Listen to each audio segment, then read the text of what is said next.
인생을 살다 보면 위기가 찾아올 때가 있지요.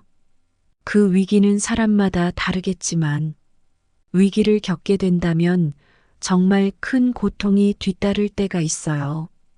이러다 보면 이런저런 생각이 많아지고 그것이 부정적인 방향으로 흘러 걱정에 다다르는 경우가 많지요.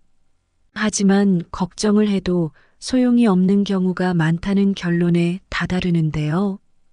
그래서 우리는 인생을 살면서 걱정과 부정적인 생각을 어떻게 하면 없앨 수 있을지 고민을 하는 것 같습니다. 오늘은 책 속 지혜를 통해 걱정과 부정적인 생각, 불안을 싹 날려버리는 방법에 관해 알아보겠습니다.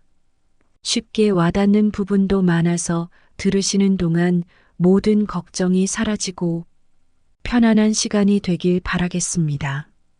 여러분의 구독과 좋아요, 따뜻한 댓글은 항상 큰 힘이 됩니다. 나는 왜 이렇게 생각이 많을까? 우리는 선택의 순간에 신중하기 마련이다. 과연 어떤 선택을 하는 것이 최선일까? 이걸 선택했다가 나중에 후회하는 것은 아닐까? 만약 섣부른 결정을 내렸다가 일이 잘못되기라도 하면 어떡하지? 돌이킬 수 없는 실수를 하는 건 아닐까? 오늘도 선택의 기로에 선 사람들은 수많은 가능성 앞에서 흔들린다. 이것저것 비교해보고 충분히 고민했다 싶은데도 막상 선택의 순간이 되면 왠지 불안하고 초조해진다. 내 선택이 옳다는 확신이 들지 않기 때문이다.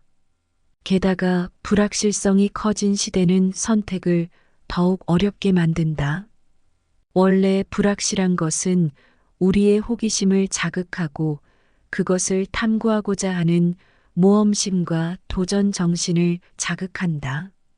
만일 모든 것이 정해진 대로 흘러가고 예측이 가능하다면 굳이 어떤 의지나 희망을 갖고 노력할 필요가 없을 것이다. 그냥 그 길을 따라가면 되니까 내가 할 일은 아무것도 없기 때문이다. 불확실성이 가지는 가능성의 요소는 인간관계에도 해당된다. 상대의 마음이 어떤지 확실하지 않기 때문에 우리는 마음졸이며 상대의 마음을 사로잡기 위해 온갖 노력을 다한다. 그러나 불확실성이 너무 클 경우 우리는 넓은 사막에 혼자 남겨진 듯한 느낌을 받는다. 그러면 불안 지수가 높아지면서 다가올지도 모르는 위험에 대비해 자기 방어적이고 공격적으로 되기 쉽다. 그런데 안타깝게도 우리 사회는 점점 불확실성이 커지고 있다. 세상은 너무 빨리 변하고 트렌드 또한 순식간에 바뀐다. 게다가 전 세계가 촘촘히 연결되어 있다 보니 다른 나라에서 일어난 정치적, 경제적 변화는 아주 빠른 속도로 우리나라에 영향을 미친다. 그러다 보니 절대로 잘못된 선택을 하고 싶지 않은 사람들은 쉽게 결정을 내리지 못하고 자꾸만 망설이게 된다. 주식을 사는 게 맞을지 파는 게 맞을지, 이제라도 부동산 공부를 하는 게 맞을지, 지금 회사를 관두고 창업하는 게 맞을지, 아니면 더 늦기 전에 이직하는 게 맞을지, 결혼은 언제 하는 게 좋을지 등등 인생의 중대한 결정을 앞두고 고민은 더욱 깊어진다. 하지만 24시간 그 고민만 하고 있을 수는 없다. 왜냐하면 그 고민 외에도 지금 당장 결정하고 선택해야 할 일들이 첩첩이 쌓여 있기 때문이다. 우리는 하루에도 수백 가지 선택을 하고 그 선택의 결과를 마주하게 된다. 그래서일까? 사람들은 종종 선택의 기로에서 피로감을 호소한다. 그럴 때 우리는 보통 좀 더 생각해 보자며 결정을 뒤로 미루지만 그렇다고 뾰족한 수가 있는 것은 아니다. 내일까지 혹은 모레까지 이런저런 정보들을 취합해보고 결정하리라 마음먹지만 시간이 흐를수록 불안감만 커질 뿐이다. 생각을 없애고 최선의 선택을 하는 4가지 방법. 그렇다면 어떻게 해야 최선의 선택을 할 수 있을까? 1. 쓸데없이 많은 정보를 모으는데 힘 빼지 말 것. 정보가 많을수록 더 나은 의사결정을 하게 된다는 믿음을 정보 편향이라고 한다. 의사결정에 필요한 정보는 이미 충분히 가지고 있는데도 정보 자체에 중독돼 더 많은 자료를 찾아 나서는 현상이다. 하지만 너무 많은 정보는 쓸모가 없을 뿐더러 오히려 잘못된 판단으로 이끌 확률이 높다. 정보에 질려 일을 시작도 하기 전에 포기하게 되는 경우도 있다. 복잡한 결정일수록 판단 기준을 몇 가지로 압축하는 것이 좋다. 그러니 더 이상 쓸데없이 많은 정보를 모으는데 힘 빼지 마라. 그럴수록 스트레스만 가중될 뿐이니까. 2. 저걸 선택했다면 어땠을까? 하는 미련부터 버릴 것. 어느 것을 선택하든 각각의 장단점이 있게 마련이다. 그래서 선택하지 않은 것에 대한 미련이 생길 수밖에 없다. 아, 이게 아니라 저걸 선택해야 했나? 라며 자꾸 뒤돌아보게 되는 것이다. 하지만 하나를 선택했으면 다른 하나는 깨끗이 포기하는 게 맞다. 둘 다 가지려는 것은 지나친 욕심일 뿐이다. 일단 결정을 내렸으면 다른 옵션에 대한 미련을 버리고 내 선택을 최고의 것으로 만들기 위해 애쓰는 게 맞다. 법륜 스님도 말하지 않았던가. 결혼을 하느냐 혼자 사느냐 그게 중요한 게 아니라 결혼을 했으면 결혼 생활이 행복하도록 해야 하고 혼자 살면 혼자 사는 것이 행복하도록 해야 한다고. 그리고 미련이나 후회 때문에 결정을 자주 번복할 경우 나 스스로를 믿지 못하게 되고 나에 대한 타인의 신뢰도 함께 흔들리게 된다는 사실을 명심할 필요가 있다. 3. 최악의 경우를 떠올려 보면 답이 보인다. 어느 날 텔레비전 채널을 돌리다 유퀴즈 온 더 블럭을 보게 되었는데 MC인 유재석 씨가 게스트와 이야기를 나누다 자신의 의사결정 방법에 대해 얘기한 적이 있다. 그는 어려운 결정을 내려야 할 때 다음과 같은 생각을 해본다고 한다. 내가 만약에 이 선택을 했을 때 최악의 상황은 뭐지? 그걸 내가 받아들일 수 있나? 그 2가지 질문을 통해 그는 자신이 감당할 수 있겠다는 생각이 들면 그 길로 간다고 말했다. 나는 그 말을 들으며 고개를 끄덕일 수밖에 없었다. 왜냐하면 나 또한 그 질문들을 통해 선택한 적이 몇 번 있기 때문이다. 미리 최악의 상황을 그려보면 내가 무엇을 중요하게 생각하는지, 무엇을 더 원하는지, 어떤 것들을 견딜 수 있고, 어떤 것들을 못 견디는지를 분명히 알게 되어 후회 없는 선택을 할 수 있게 된다. 그러면 그 어떤 어려움이 닥쳐와도 쉽게 절망하지 않으며 설사 일이 잘못되더라도 후회하거나 누군가를 원망하기보다 어려움을 어떻게 타개해 나갈지에만 집중하게 된다. 이미 감당하기로 마음먹었기 때문이다. 그러므로 중요한 선택일수록 최악의 상황을 그려보면 후회 없는 결정을 할 수 있다. 만약 잘 모르는 분야에 도전할 경우에는 어떤 것이 최악의 상황일지 짐작이 안 갈 수 있다. 그럴 때는 그 분야에서 성공한 사람들의 이야기에 귀를 기울여 보라. 그 안에 분명 힌트가 있으니까 말이다. 4. 아무것도 하지 않으면 1년 뒤 반드시 후회하게 된다. 남자친구도 없는 여자가 어디서 결혼할지를 고민한다고 해보자. 그러면 아마도 당신은 그녀에게 제발 남자친구나 만들고 그런 고민을 해라고 할 것이다. 그런데 의외로 수많은 사람들이 미리 앞서 고민을 한다. 이상하게도 사람들은 그처럼 미리 앞서 걱정하고 불안해하다 결국 아무것도 하지 못한다. 시작을 위한 첫걸음을 떼지 못하는 것이다. 물론 그들은 말한다. 준비를 철저하게 하고 싶다고, 완벽한 준비가 되면 시작하고 싶다고. 하지만 막상 무엇이든 시작을 하고 나면 준비 단계에서는 전혀 상상도 못한 변수들이 나타나게 마련이다. 시간을 가지고 생각을 더해보면 좋은 결과를 맞이하게 될 것이라는 환상을 버리고 무엇이든 조금씩이라도 해보는 것이 맞다. 당신이 잘못된 선택을 할까봐 두려워 결정을 미루는 사이 누군가는 용기를 내어 무언가를 시작한다. SNS나 블로그에 글을 올리자고 마음먹었지만 계속 미루는 사람과 일주일에 한두 개씩이라도 꾸준히 올린 사람의 1년 뒤는 다를 수밖에 없다. 그래서 나는 괜한 헛수고가 될까봐 혹은 잘못된 선택을 할까봐 두려워 아무것도 하지 않는 것이야말로 최악의 선택이라고 생각한다. 왜냐하면 아무것도 안 한 사람은 그 어떤 발전이나 성장을 이루지 못할 뿐더러 결국 도태될 수밖에 없기 때문이다. 걱정의 90%를 없애는 가장 단순한 방법 3가지. 생각이 많은 사람들은 대부분 걱정이 많다.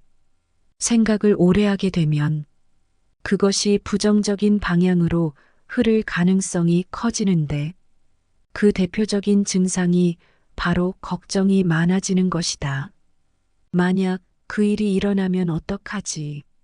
만약 잘못되면 어떡하지? 만약에 내 예상과 다른 결과가 나오면 어떡하지 하는 등등. 걱정을 하기 시작하면 머릿속이 걱정으로 가득 차게 되는 건 순식간이다. 그러면 아무것도 하지 않은 채 시간은 흘러가고 에너지 소모로 피로감만 커질 뿐이다. 또 원래 우리가 걱정을 하는 이유는 어려움에 대비하기 위해서인데 그 어떤 행동도 하지 않기 때문에 해결해야 할 문제는 그대로 쌓여 있게 된다.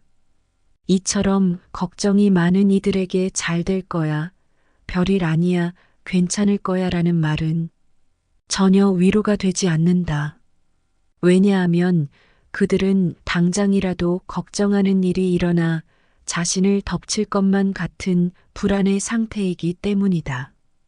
그런데 세계적인 작가이자 라이프 코치인 어니 젤린스키는 모르고 사는 즐거움에서 걱정에 대해 다음과 같이 말했다. 우리가 하는 걱정의 40%는 현실에서 절대 일어나지 않는다. 걱정의 30%는 이미 일어난 일이며 걱정의 22%는 사소한 것이다. 또한 걱정의 4%는 우리 힘으로 어쩔 수 없는 것이며 겨우 4%만이 우리가 바꿀 수 있는 것이다. 즉, 걱정의 96%는 해봐야 아무 소용이 없는 걱정이라는 것이다. 걱정이 얼마나 쓸데없는지는 이렇게 물어보면 알 수 있다. 혹시 1년 전 오늘 무슨 걱정을 했는지 기억하세요? 왜냐하면 사람들은 대부분 사흘 전에 무엇을 먹었는지 기억하지 못한다.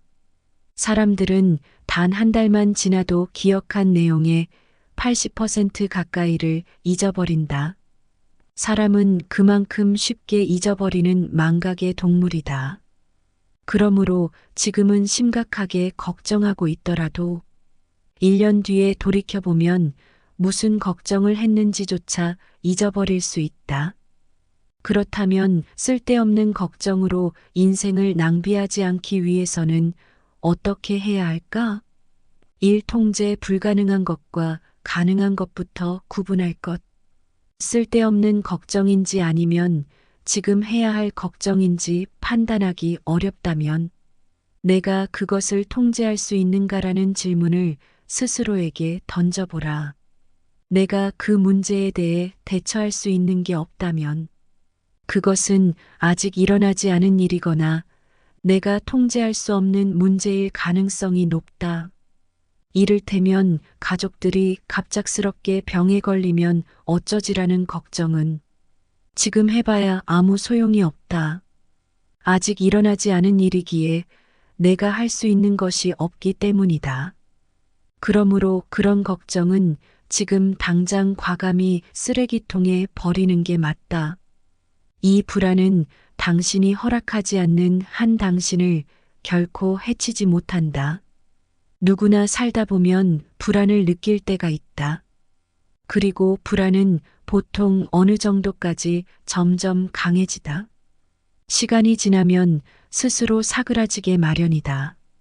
불안을 느낀다고 해서 걱정하는 것처럼 무슨 큰 일이 생기지 않는다는 말이다. 그러므로 불안을 느낄 때 두려워할 필요가 없다. 그런데 다가오는 불안을 억지로 막으려고 하면 불안은 눈덩이처럼 커져서 어느 순간 우리를 잠식해버린다. 별것 아닌 일에도 손을 덜덜 떨고 심장이 미친 듯이 뛰며 눈앞이 깜깜해지고 마는 것이다. 즉, 불안을 두려워하면 아무것도 할 수 없게 된다.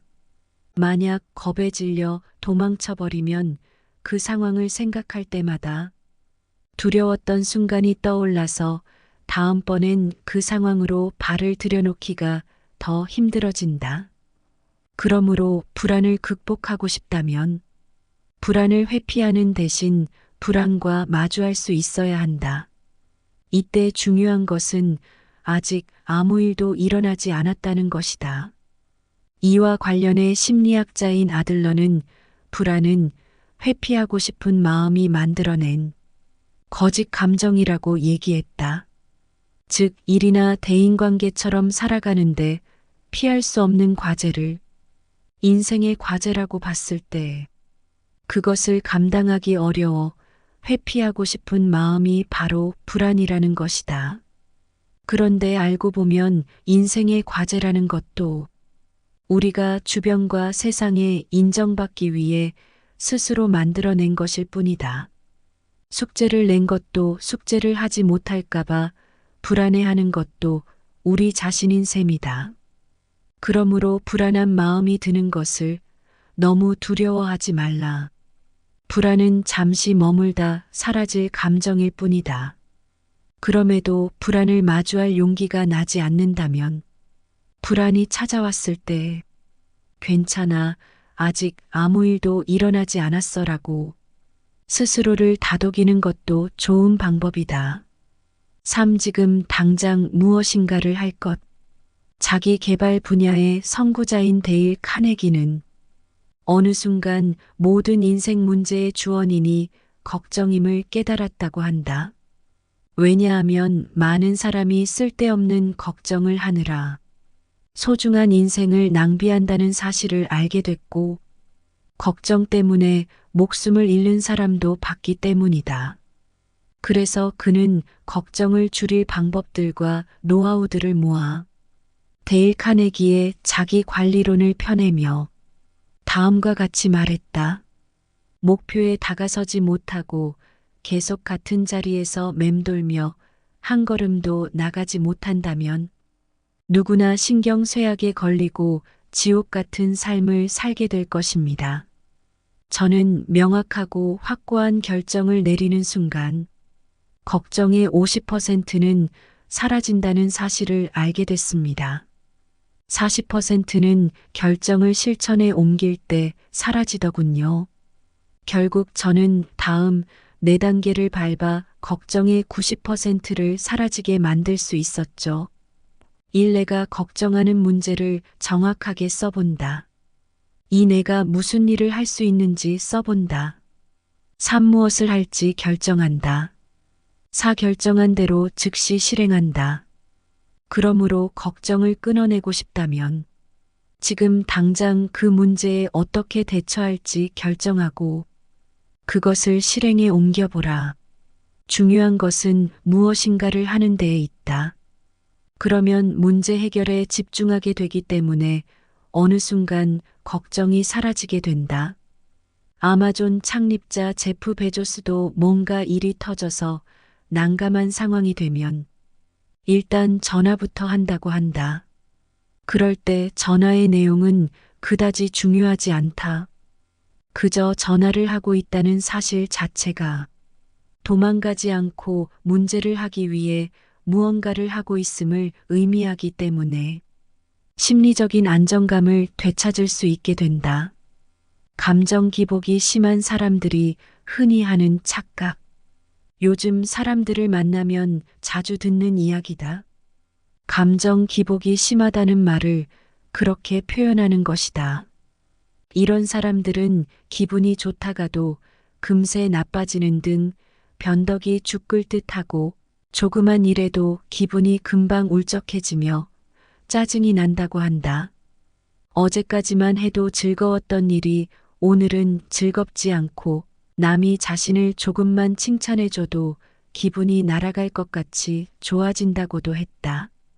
그런데 자세히 들어보면 일상생활이나 직장생활은 큰 무리 없이 꾸려나가고 있고 수면 등에도 별 문제가 없다.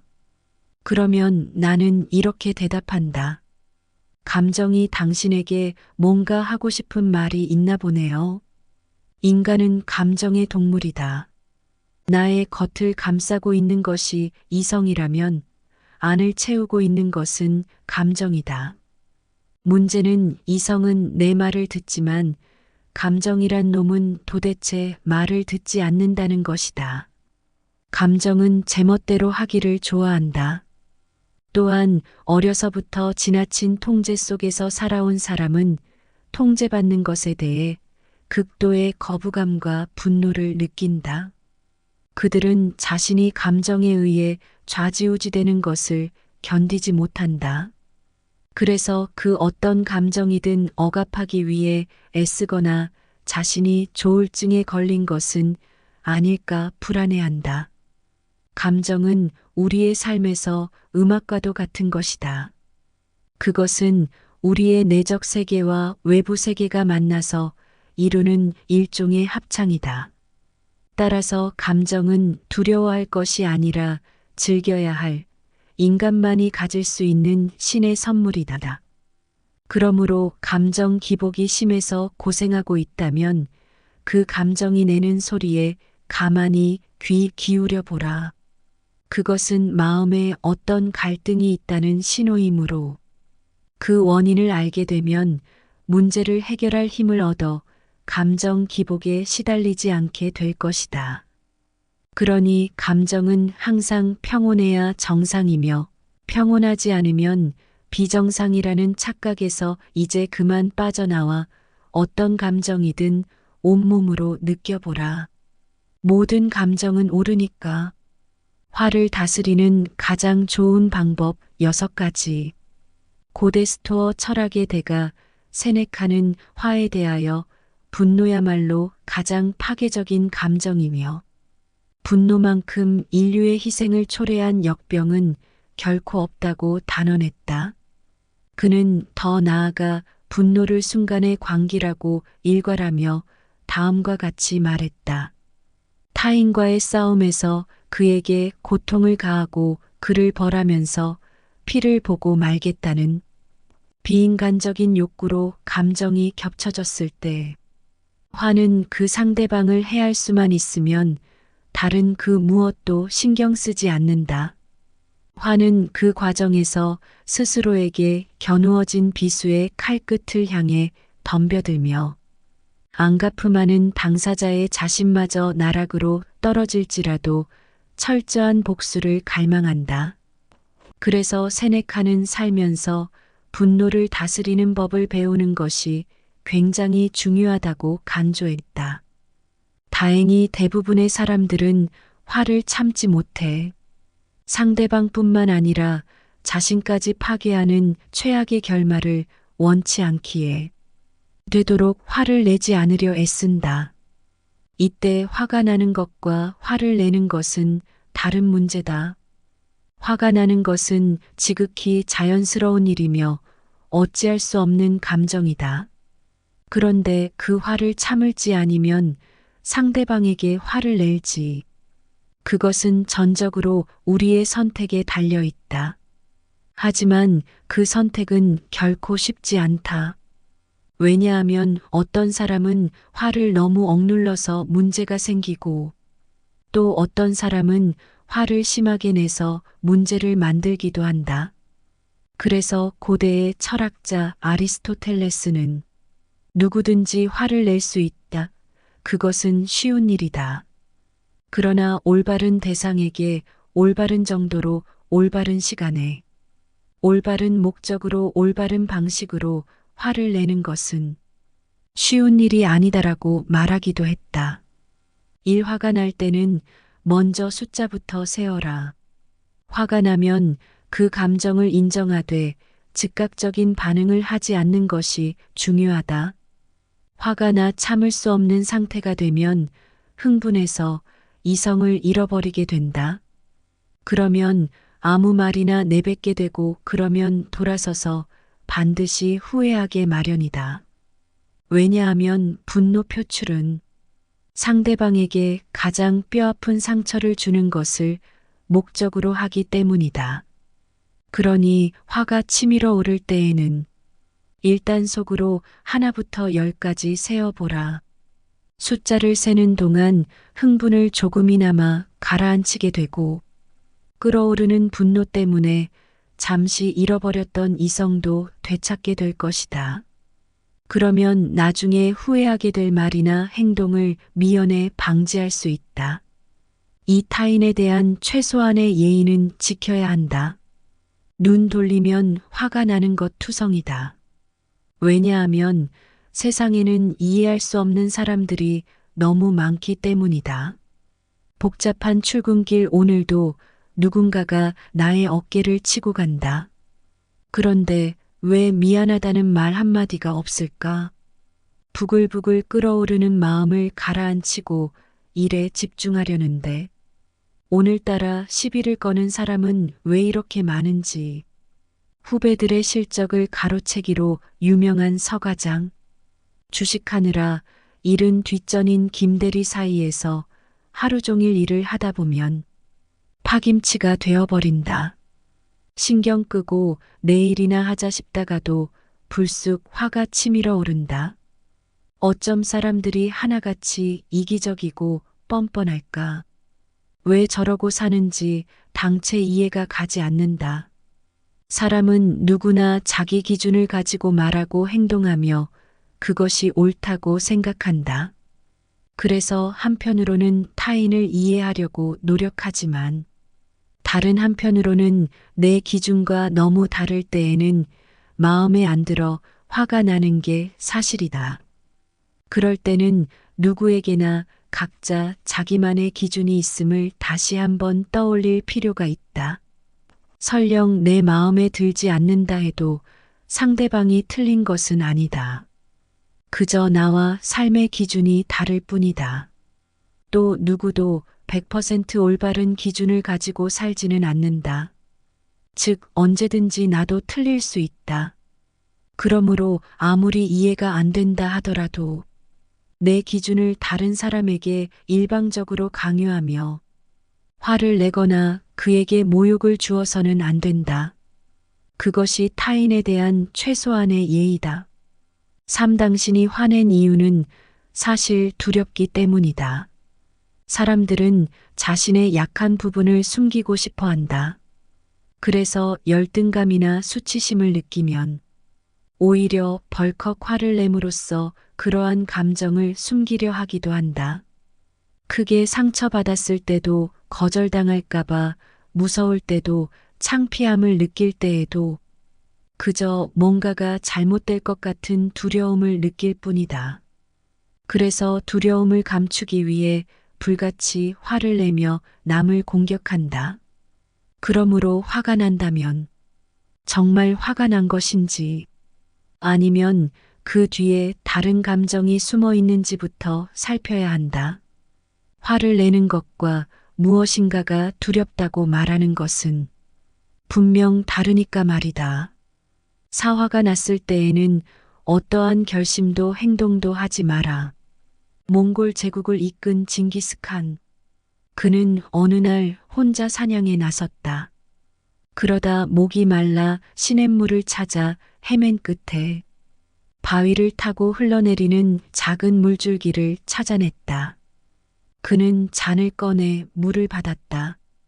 바위를 타고 흐르는 물줄기가 가늘다 보니 잔이 다 차기까지 한참 걸렸다.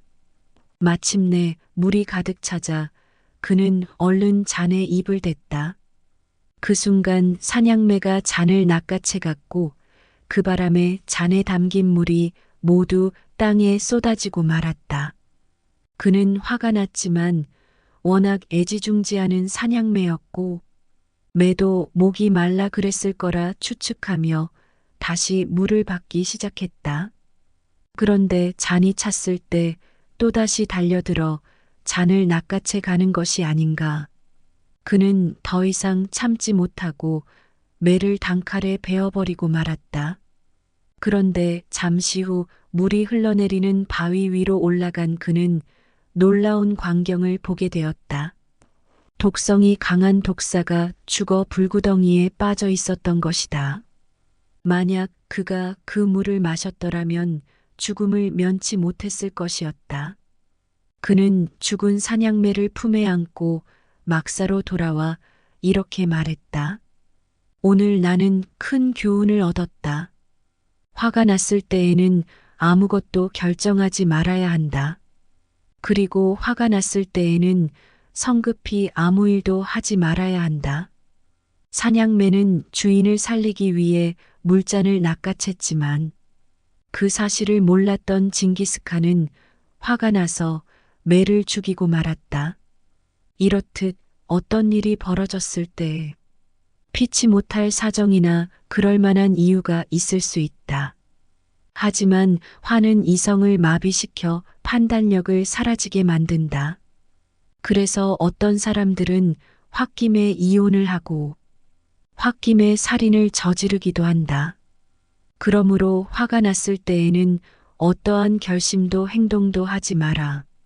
아무리 화가 났더라도 상대방에게 혹시나 피치 못할 사정이 있었던 것은 아닌지 확인해 보는 것이 먼저다.